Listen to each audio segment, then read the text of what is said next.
Hey guys, it's Jenny Wallach with the Wallach Group, Keller Williams Realty Advantage in Tulsa, Oklahoma. Today I am super duper excited to introduce you to my friend Tony Baroni from Tampa, Florida. Hey Tony. Hey, how are you?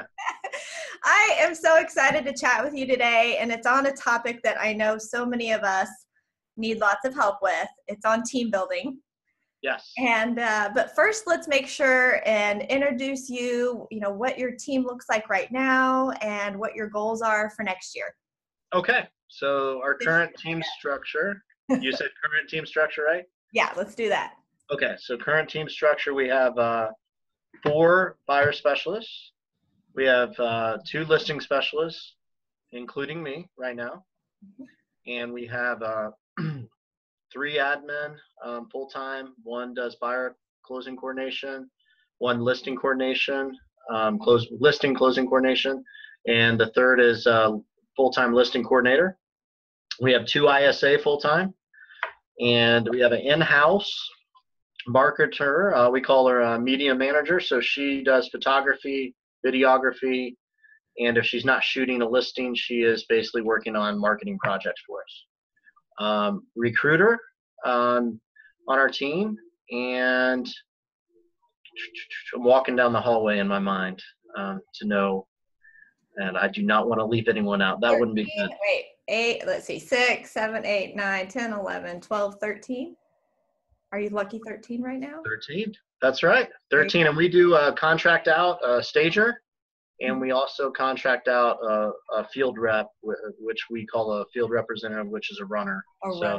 Yeah. Those 2 are not technically on their team, but we see them all the time too. Okay, so let's say there's 15 of you that are a part of the Tony Baroni world. Yeah. How in the world, how many years did it take you to grow to all that? It has taken 2007. I started in real estate, or I'm sorry, 2005 started in real estate. 2007 came to KW. Worked on a team as a listing specialist for 4 years, from 2007 through 2010. 2011, I started my team. So since 2011. Wow. Well, I jumped ahead, so let's back up again. Let's say where you're from and what areas you service. Sorry. Yeah. Jumbled. And then your production from 2017 and what your goals are for this year. Okay. Yeah. I grew up in Paris, Illinois. Paris, Illinois out there. There's 9,000 of you, so hopefully one of you see this. And a small town in Illinois, went to Illinois State University, graduated there, and moved straight to Tampa, and been in Tampa since 2001. What was the other question you had on there? What was your production last year? Production last year was we served 231 families for about 56 million. Awesome. And what's your goal for this year? Our goal this year is 300 families. Yay. Yeah. On track so far? We actually, we're a little behind right now with first quarter, which is pretty anticipated for our market. And really January, and that's due to a slow January, February, and March, we have moved in on track. Okay. Well, let's get into this whole team building web of wildness that so many of us are always. It's a good way to put it.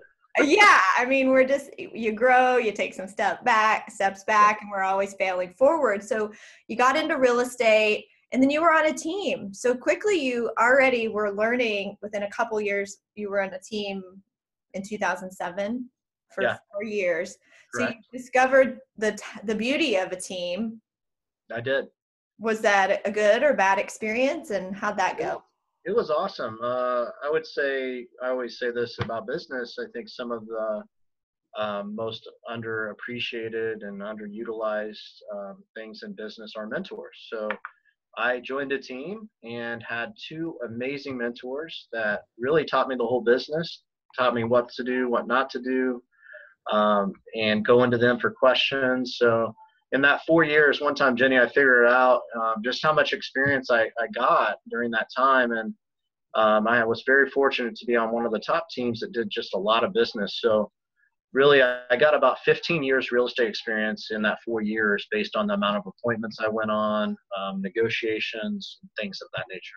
That makes sense. Yeah, it does. And you're right. I mean, we learn and grow from doing. So you were in a team that was doing a lot. So you got we were. And then I had, and if I had a question, I could go to them directly and not fail my way forward necessarily where we're losing thousands of dollars when we make a mistake in real estate. Yeah. Okay. So you made the choice to go out on your own. What'd that look like? How'd that happen? Yeah. So essentially what happened is I couldn't grow really anymore within that team. And at the time, or I would have probably stayed, to be honest. I really didn't want to start my own team. It was just really organically, I had to in order to hit my goals. So ultimately, lesson I've learned along the way, build a big enough vision so people do not have to leave and they can fulfill every goal they want, every personal goal in their 411. So they never have to leave you. And that's my goal for our whole team. Well, you're a great leader, and obviously you are, because you've built a 13 to 15 person team. What are your challenges right now in just finding more talent and holding those that you have accountable to hitting their goals?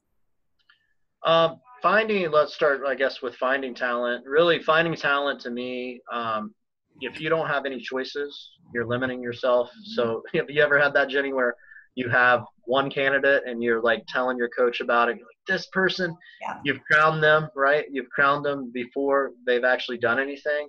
And it's because you have one candidate. So the first lesson I've learned, you've got to create multi candidates. And not only through the screening process, but really our goal is through the KPA process that we have plenty of choices. We're struggling at the end to figure out who we're going to bring on. And what we've learned is we typically will hire two instead of one when we do it right. And we're not limiting our thinking. We're thinking big enough that we can bring so many more people in our world. And if we end up with two, let's bring them both on. And we're not trying to say who beats one another. Right. That's not our strategy. It's to keep both of them.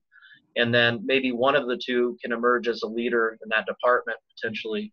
So that's been pretty big for us with an AHA. If you have one choice, that one choice is going to look really good, right? Yeah. So you need to create multi candidates and be able to choose wisely. Well, the second part of my question was accountability. Okay. And I know that you are really good at sticking to weekly meetings with your team. What does that look like on your calendar? Yeah. So accountability for me, we have, as we've got to 13 people over time, I tried even 2 years ago, I was trying to have too many people report to me. And then ultimately what happens, you run out of time. It's not about them. It's like scattered and you're like, oh my gosh, I got another appointment. So we've created leadership within our team where people, what we call direct reports within the team, and they're responsible to meet with that team member. And it's not to drop the hammer on them and say, you need to do this, you need to do that. It's really going back to their 411, discussing, okay, where are you at on this? How'd you do? Where's the gap? And it's really a conversation all about them, making it all about them to achieve their goals is what it comes down to. And that shift from, you didn't hit your goal to, oh my gosh, Tony, I don't want to meet Tony today because he's going to, hold me accountable. It's really more about growth now and like, what's the gap here? If you're not hitting your goal, Jenny, what's that mean for your family? What are you going to have to give up because you've decided not to be purposeful with your time schedule? What's that look like? Are you not going on the vacations you want to because essentially are you cheating yourself and your family? And that's what it comes down to. So we get a lot of clarity on what they want to achieve so we can help run alongside them and help them achieve it. Yeah, and I know you guys are great at that. Well, let's back up a bit. Yeah. Let's go back to when Tony Baroni was single agent out of the team world that you'd been in. Tell me a little bit about what that world looked like and how quick did you realize leverage is important to you? Yeah, it was interesting. When I first started, prior to Keller Williams, when I was a solo agent, I was never really even a solo agent except for 3 months out of the last 12 years. And it's really 13 years almost now. And I had two partners. We did mortgages, we did real estate, and they also had a business flipping investment properties, and I wasn't really a part of that business so much. So that was our our number one goal, we'd do their loan, we'd help them find a house. Most clients were first-time home buyers that were around my age. And then at a certain point, Jenny, I ran out of friends. I always joke about that, but I really did. Yeah. And I was like, I need to meet more people. So I started getting involved more in networking and realizing like the potential of, you know, if I do a good job for this person, tap into the referral base in order to earn the referrals. And that's really how I built it. First year, I think we did 24. They weren't all me. The majority were me based on, I really was mostly focused on real estate. Did some loans. I didn't really like that. Did that for about a year. Like, how boring, right? Doing loans. Ugh. For me, it wasn't a good thing. So I transitioned to real estate, and essentially what happened, the two people I was in business with had to get out of the business completely based on some investing they had done. And I found out overnight that that company was shut down because it was under their name. And I found myself, you know, like, what am I going to do next? So what do you think? My wife wasn't thrilled about it at the time, my newlywed wife. And she told me to go get a real job. And I said, no, I'm not leaving. I'm taking a stand. Real estate's my thing. And essentially, you know, it worked out, right? But I found a team, joined them, and then, you know, going back to what we discussed already. Yeah. Okay. So now you've left that team. Yeah. And you've got this new team, this new world going. How's your wife at this point? Like, okay, so get a real job. We did really well, you know, in 4 years, like I said, with the experience. You know, we're going through like the down market. So during the time I was, I specialized in short sales and expired listings. I had the sexy job of cold calling people, hundreds of people every day, you know, as a realtor. They don't show that on HGTV, do they? No. Where you're cold calling people all day. And so I did that for 4 years. I went on my own, and we had just bought a house, and I created this office in the house. I was super stoked about it. Started my team. I was going to work from home. And my wife, one day, I got up and she's like, well, where are you going? I'm like, I'm going to the office. She's like, why? Your office is here. I'm like, I'm going to get an office. She's like, we just set up this office. I'm like, I'll still use it, but I have to focus on what I need to do. And, you know, with the crying baby in the background, and my wife asked so me professional for some what reason. I want for lunch every other minute. And, you know, I just decided this is not going to work for what I want. So I went and got an office, and then I was on my own for about 2 months, and someone caught wind that I really focused only on listings. And to the point, like, so focused on that as a listing agent prior, I really didn't even work with many buyers, and it was really hurting my business. So someone came to me and said, hey, I'll work with all your buyers.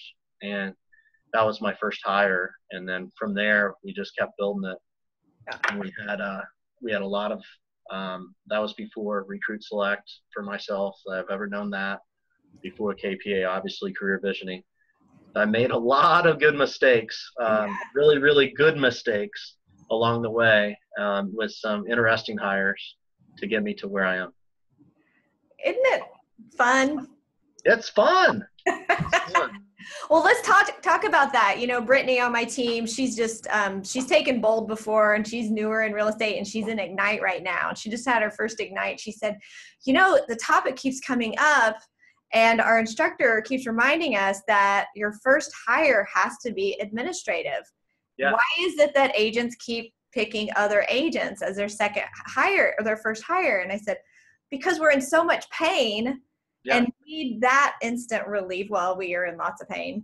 Would you say that was kind of how it went for you? You're just fixing Yeah, for me, it was just the talent showed up, and well, I thought the talent, the end story with that person wasn't the right fit. I didn't do any process. I'm like, yeah, come join me. Did not work out very well. And I'll just share this. Like, basically I had a past client working with this agent, and he calls me one day and he goes, why are you taking so much of her commission? I can't believe that you're doing that, Tony. I'll tell you what, I don't think you should take any of it, because she's doing all the work. And literally got between me and my client, which I had done multiple transactions with, and made me this like bad person. So that was the end of that. And then I started from there after that, and I went through. Really, I think my next agent I brought on, really, she was with me almost 5 years, and it worked out really, really well. And for hiring, I think this is a great thing to say is I went to Morning with Mo. Do you remember when Mo traveled the country and did that? I saw her today, actually. Did you really? Yeah. How cool. Yeah. So she was on stage talking about how we don't express gratitude or give people compliments basically when they need it. And we think it, but we don't say it. And she said something to the effect of, who do you know that would be great in real estate that you've never said it to, but you've thought of?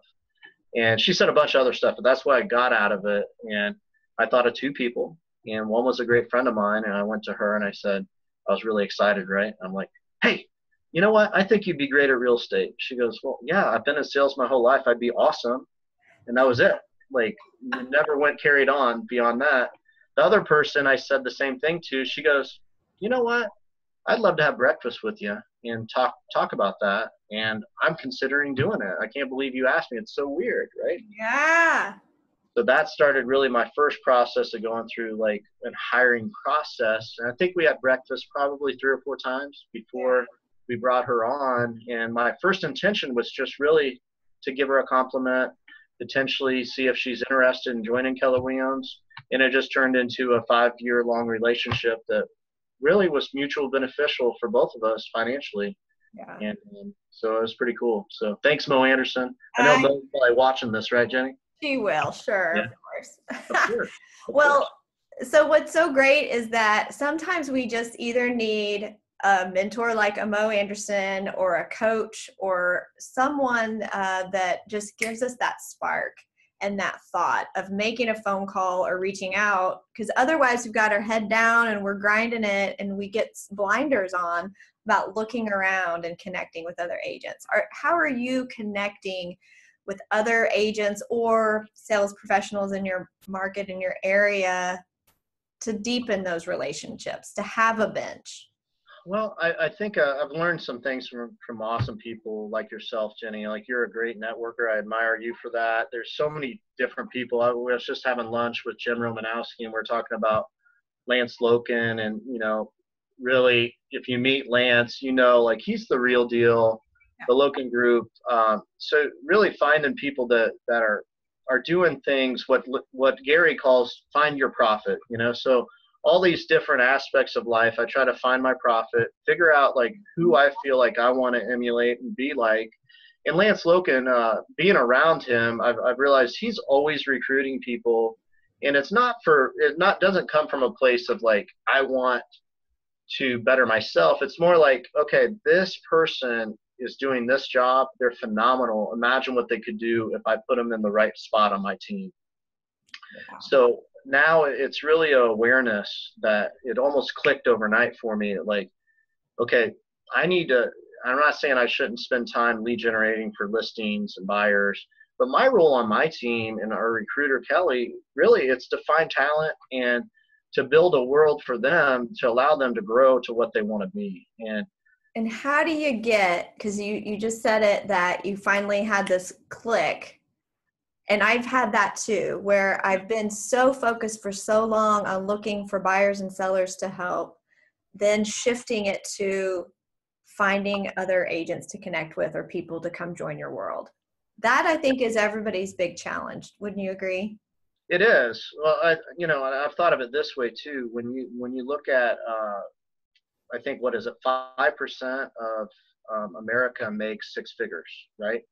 So the opportunity is pretty amazing when you really realize, like, okay, we can take people potentially and put them in a system, and that system will generate that result. And once you have a proven track record of it, the amount of talent that becomes available in our own mind, because a lot of it's limiting beliefs. And by the way, it's not always about money for people. Sometimes they travel 90% of the time and they don't want to travel anymore, and they're missing their whole lives in front of them, right? Their kids' lives. So it's finding really what their why is and going back to how can I come alongside them and help them out with their solution, and it's not always me. I've taking people in our market center, we create so many candidates now that we've built other people's teams, and they're not a fit for us, but they're a fit for someone else. And that gets really, really cool when you're helping other people, because your why is, you're so purposeful about bringing candidates in. So that is recently. Tony Baroni, that's some good karma there too, bud. It is, right? Well, and Jenny, we had dinner a few times in California. In your team, I mean, look at your team. Like, I mean, you're attracting amazing talent. Like, I love them. Just amazing, amazing people that, align with what your goals are. And the time I've got to know them, I mean, you guys all align with one another. So, that's pretty cool to watch from the sidelines. Yeah, and it's just finding more of them. It's weird. It is. It is. It's looking for those rock stars that want to join us in our big world and our dreams. So. Well, I think it's clarity. It comes back to that. You got to be crystal clear what you want, so life can give it to you. Well, so what is your goal for this year? You told me your production goal. Did the team members currently on your team help you hit it, or are you looking for more to join? We actually we need two. So right now we're looking for a listing agent, and we're looking for one more buyer specialist. Mm-hmm. And from a sales perspective, when we build it out, you account so many per person. And one thing I've changed is I used to go, hey, Jenny, what do you want to do this year? And you may say 80. And I'm like, well, you've never done more than 30. Is 50 more, a 50 net possible? Not to be limited, but maybe we need to do 40. Yeah. So now if they're a new agent, we plan for 24. If they're experienced agent, we plan for 36, no matter what. And then I back out all the numbers. And that's how I came up with, we really need two more. One of them is myself. And if I replace myself, I'm on for 50 this year, whether it's me or someone else. So for me to really have my leadership hat on and come alongside the people the way I want to, show up every day the way I want to, I can't do listings and that. So I'm hiring someone for 50 to replace me, and then another buyer specialist that I'm going to count on 24 so we can hit the 300. And the 300's not 301. It ends up being a little higher. Than someone doesn't hit their goal, we're not out. We're going on that cruise this year. We're going on that cruise. Yeah. Well, this is a great time for us just to say, and so you can share with everyone whether they know some talent that would be a good candidate for your team, or they want to send you a referral to the Tampa area. How can they reach out to you? Yeah, so they can reach out, on Facebook, Tony Baroni, Facebook, Tony Baroni Team, 813-661-2475, website, TonyBaroni.com. It's Tony with a Y, not an I. But it'd be so fun if it was an I. Isn't that weird? Anyway. I bet you get that a lot. You're on Instagram a lot too. So. Instagram, yeah. We have plenty of ways for people to contact us. And we do cover all of Tampa Bay. So if you want St. Pete, Clearwater, Lakeland, which is a little outside of Tampa, we cover all of Tampa Bay. So, and if not, we can cover anyone in all of Florida. If anyone needs some help in the right direction, we'll point them in the right direction. Well, thank you for sharing all of your experience with us, the fun fail forwards. We didn't even go into the really big one. Maybe that's another time. I know, right? That's the after shoot. Yeah. Your office is so much nicer than mine, man. I feel inadequate. Well, I don't know. That's silly. You're in your work office. I'm at my home office. So. Okay. Well, thank you, Tony, for sharing with us. If you guys need anything from me, my number is 918-706-9845, and we will talk to you later. Bye. Thanks, Jenny. Bye, Tony. See you later.